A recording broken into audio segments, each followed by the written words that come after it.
Hello，大家好，我是 Chloe。早期我们做 AI 产品都是快速做出来，内部测一测没问题就上线了。而上线后，随着用户的增多，暴露出来的问题也会更多。这里改一下提示词，那里修一下 skill，改完后也没办法判断是否改得更好，甚至遇到用户反应更难用了。这时候就表示你需要 agent eval 了，也就是我们这期视频要讲的如何有效的评估 agent。Anthropic 在开发 Claude Code 的早期，也主要是通过少量内部测试和用户反馈来快速迭代。但是随着产品越来越复杂，逐渐发现很难系统的判断一次修改到底有没有改好了，还是反而让某些能力退化了。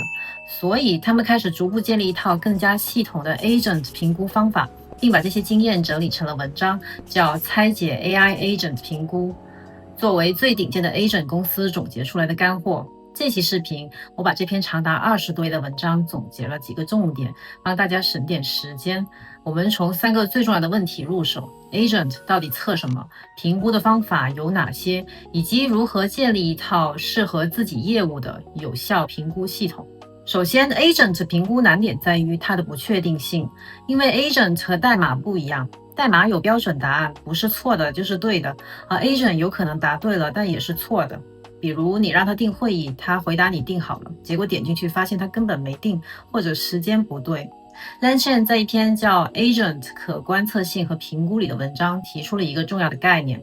以前软件主要是测试代码和输出，而评估 Agent 需要评估它运行时的推理过程。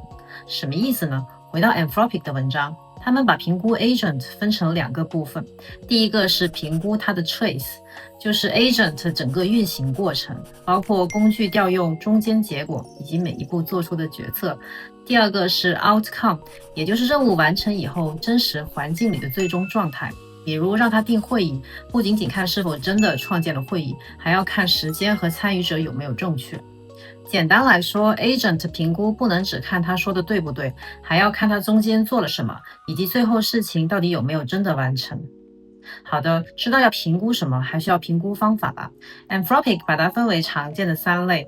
第一类 Code-based grader 用代码评估，就是可以用 yes 或 no 来评估的客观问题，比如输出格式是否正确，是否调用正确的工具等，就很适合。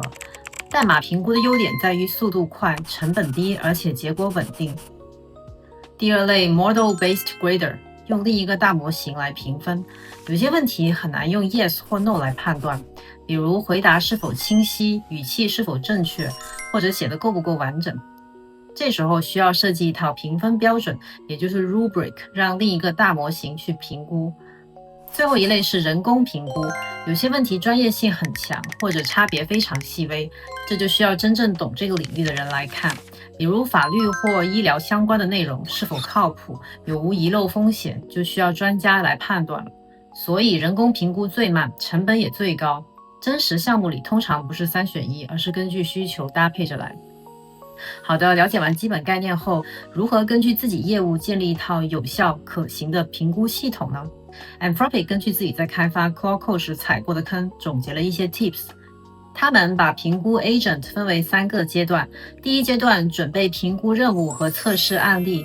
首先评估要尽早开始，不用一上来就准备几百个测试，先拿20-30个最常见重要的任务开始就够了。因为产品刚开始做的时候，大家还很清楚这个 agent 应该做什么，做到什么程度才算成功。这时候顺手记录是最简单的，等系统跑了很久，各种规则越改越乱，再回来补测试反而更难。